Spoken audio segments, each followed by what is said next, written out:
Hey everyone, welcome to another Sheboygan Police Department roll call. This is Officer Friedel. I'm here with Officer Tom Aker and along with Captain Steve Kopp. How are you? Good. How are you guys? Good. Today we're going to be talking about 4th of July safety, things that are going on down at the park for fireworks, as well as traffic and the topic of fireworks. So we're going to get right into it right away. The first thing I want to talk to you about is bonfires down by the lake. It's been a staple for our fireworks since I was a kid. Always fireworks. They are allowed along the Lake Michigan shoreline from 6 p.m. to 10 p.m. Fires can be no larger than 36 inches in diameter and 18 inches high. So don't be bringing down any pallets or furniture from home. It must be wood-fueled fires only, and it has to be 20 feet away from the structure. And what we're asking is to assist with the beach cleanup after the 4th of July. We ask that the fires not be buried at the end of the evening because, people are it's going to be hazardous. Just leave it out. They can be extinguished with water or just, if it's safe to just let burn out, just do that. I know when I was a kid, you could go down to the beach and dig giant mammoth fire structures and pits in the sand. Yeah, couches. Couches, right. And I don't even know if it was back then, if that was even, we were supposed to do that. Probably not. Probably not. But just so clarification for everyone, if you're planning on going down there, you cannot build any pits, all right? It can only be a fire and, there are fines for building pits. It's $145.50 for just building that pit. Yeah. The main goal is to make sure nobody's tripping or falling into some huge cavern that somebody has built.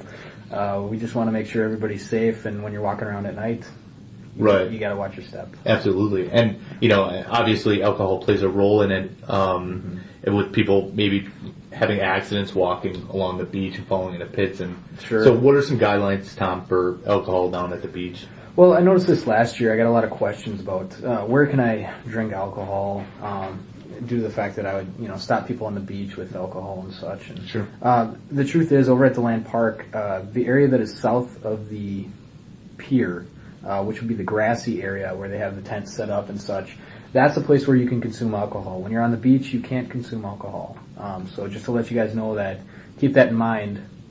So the only place you can consume alcohol down at the festivals is at D-Land Park on the grass. The Land Park on the grass, and you can also go on the grass at King Park, which is also allowed.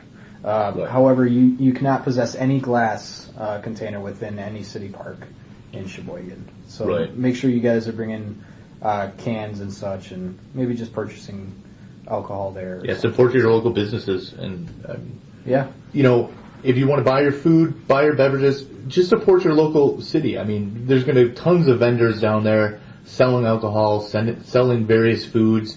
It's good to support your city. It's a good time. Just another thing, you guys, is it's also important to note that at Rotary Park on July 4th, you're also allowed to have alcoholic beverages. That's only on July 4th, though. Also, no alcohol is allowed on the beaches. Just want to stress that to you guys. So if you guys are having sand beneath your feet, you can't be drinking alcohol. So yeah, and that's just for everyone's safety. I mean, it's always good to keep in mind that, the 4th of July is, it's for everyone's enjoyment. It's for family time. It's for, so just alcohol on the beach, let's just keep it off. Go support your local vendors. And we're going to go right into boats and watercrafts. I know I've watched the fireworks off a boat, I don't know how many years ago, and it was fantastic. I loved it. But we got to hit the point that, boats can't be docking right up at the public beach. It's a good fine. It's $177 to have your boat that close to the waterfront, and it's dangerous. Ken, what's some good suggestions for people where they can park their boats? Well, depending on what type of boat they're bringing in. If someone's coming in for the day, they can call the marina and moor at the marina on a daily fee. Mm-hmm. They can get a mooring station and use the services that the marina provides. If they just want to motor up and watch the fireworks, they have a couple of options. They can anchor outside of the breakwaters, right. And there's a safety perimeter established around where the fireworks are being shot off, but they'll be able to anchor offshore and watch the fireworks from offshore. Right. If people are going to have a boat up in Sheboygan for day use, They may want to offload at the beach and sit on the beach and then unload and go out and watch the fireworks. And this is where we generally have some problems where we have boats operating where swimmers are. Right. 4th of July is an extremely popular day, and there's a terrible amount of people that are using the beach that day. So what we recommend is people moor their boats at least 100 feet offshore. This complies with the DNR restrictions that they're not operating with a wake within 200 feet of any swimmers, and the Sheboygan City ordinance that says they don't operate a motorboat on, around swimmers or dock a motorboat on a public beach. If they're at least 100 feet off the beach, then they can walk into the beach and use the beach and any. Is this including jet skis too, correct? It includes jet skis, any motorized boat. Okay. All right. You know, in touching that too, boaters, when you're parking your boat down at the marina, and this is for regular citizens who are not bringing a boat out on the lake, watch for signage when you're parking down at the marina for where you're parking, because you can get ticketed for parking in a trailer. What's the word I'm looking for? A boat trailer. Boat trailer. Well, Sure. That's what I'm looking for. Boat trailer stuff. You can be ticketed. Sure. The parking areas south of the entrance to the DeLand Park parking lot and the marina parking lot Right. are all marked and sized for vehicles with boat trailers on them. And in order to park there, you have to have a launch slip attached to your trailer that shows that you've paid for a boat launch. So we're talking the entrance over where the boat launches are. Basically, if you don't have a trailer on it, don't be parking there. Correct. Right, and because, you know, and more so, it's the boaters that are going to call your vehicle, and you know, the people who wanted that spot. On July 4th, the boaters will call in because they're now going to be displaced. Right. Yeah. But we're also going to have additional parking enforcement down there dealing with those very issues on that day. Sure, absolutely. Well, speaking of vehicles, let's let's skip vehicles. Let's go right to fireworks down on the beach. I'm going to touch on it briefly because we're going to be talking about it a little bit later in the podcast, but I just want you to know, fireworks is prohibited in the city of Sheboygan. It's a zero tolerance. I know as officers, we've been, we have a zero tolerance for fireworks, and that's a $366 mistake you're going to be committing when you light fireworks. And I can't stress it enough, more so the danger of it doing it down on the beach with all these large crowds. Yeah, absolutely. Kevin, do you have any thoughts on the fireworks? Yeah, I mean, there's a couple points I want to make about fireworks. I mean, fireworks, to some degree, are legal to purchase at various points in the state. And I would say that they are prohibited in the city of Sheboygan. We have an ordinance that very specifically prohibits them in the city of Sheboygan, regardless if they're purchased or possessed legally somewhere else. On the lakefront itself, we have very large crowds, especially around the time the sponsored fireworks are lighted. We can see upwards of 50 to 60,000 people down on the lakefront. So lighting a firework in this environment is extremely dangerous. And though there are city ordinances that address it, in that environment, if it poses a significant safety risk, the charges that result from that could even be criminal charges for endangering safety. Yeah, that's something to think about. So, I mean, those are some of the consequences. I guess, from my perspective, I would just ask people to respect our ordinance.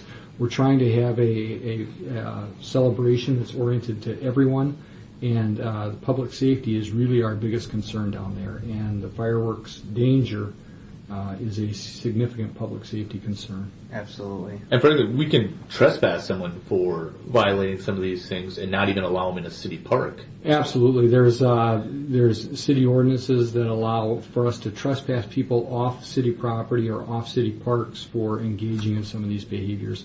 And all of these are tools that we'll be using in order to maintain a safe environment. Yeah, these aren't threats. These are just what we're going to be enforcing. This isn't.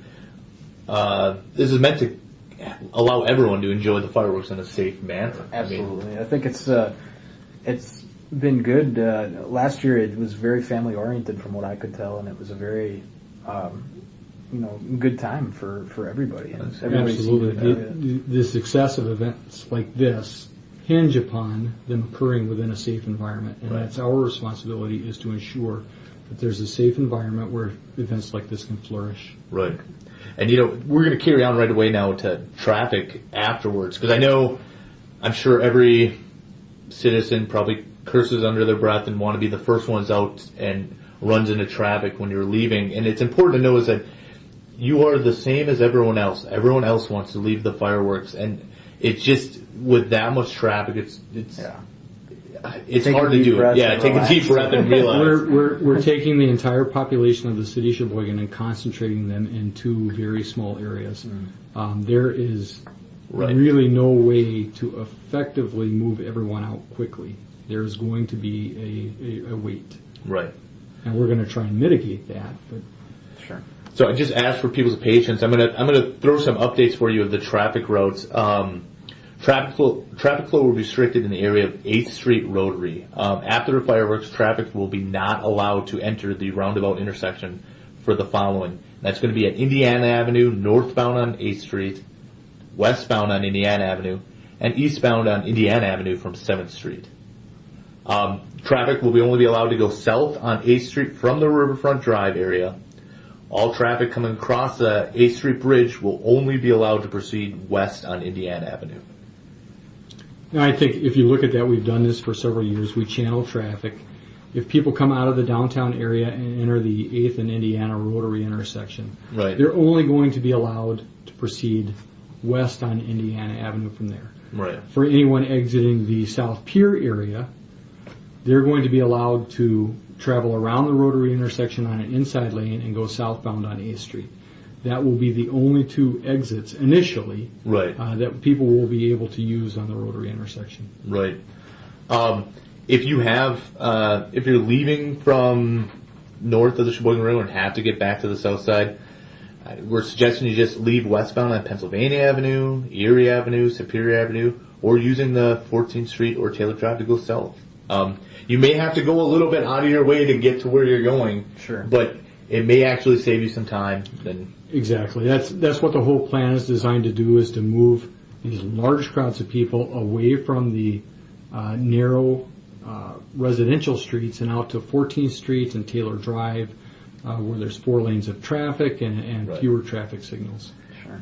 Another suggestion possibly is, if you're worried about traffic and you live nearby, you could walk or use a bicycle. I mean, it's just that, it's not that far to go for walking, and you're going to save probably more time walking than you would be getting in your car anyways. Absolutely. Yes, I think a lot of people find if they walk or ride their bike, it's much easier to get down there, it's much easier to get out. There's also activities after the fireworks that are being scheduled to hold some people down, so there's not such a huge influx of people trying to leave at once. Oh, okay.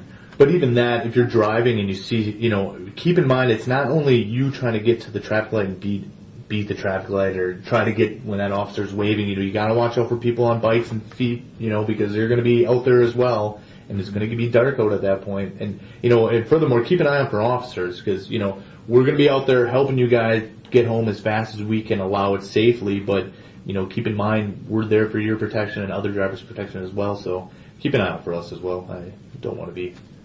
Yeah, I think the main thing to stress is just stay calm, enjoy it, and get home safe and look out for everybody else. Right, or at least get into a mindset that you're not going to be home when you want to. I don't know how to put it kindly. You're not going to make it home in 32 seconds flat. Right. There's going to be a wait. There's simply no way to avoid it. There is going to be a wait. Patience and understanding is the word of the night. Right. And if the fireworks end at 10. Feasibly, it could take an hour to get exited off the lakefront or exited off the South Pier Drive. Our target is usually about an hour for traffic to return to a semi-normal state. Right. So I just want to touch on, I know soon is going to be starting where everyone's getting excited for the 4th of July, and again about the personal use fireworks. Sure, there's a couple points I want to make about fireworks. Number one, I addressed it a little bit already, but fireworks are legal to purchase and possess at many points throughout the state of Wisconsin and in many of our neighboring states. They are prohibited to possess and they're prohibited to use within the city of Sheboygan. So my suggestion is if you purchase them at a place where it's legal to purchase and possess them, that you also make arrangements to discharge them there, bring them back. The second thing I would like to stress is that the Sheboygan Police Department as an entity is conducting a crackdown, a period of strict enforcement with respect to fireworks in the weeks leading up to and beyond the 4th of July. So what we're trying to do is educate the public about the use of fireworks in the city and curb their use leading up to the 4th of July. Certainly, everyone enjoys personal fireworks, but there's a time and place, and an urban environment is not the place to be enjoying fireworks. And really, the third and final point I would like to make is about their use on the 4th of July itself. We have tremendous crowds of people that are compacting into a very small area to enjoy the city-sponsored fireworks. And the use of fireworks in those environments not only is a nuisance, but it is a public safety risk. Right. So there will be very little tolerance for the use of fireworks in that environment.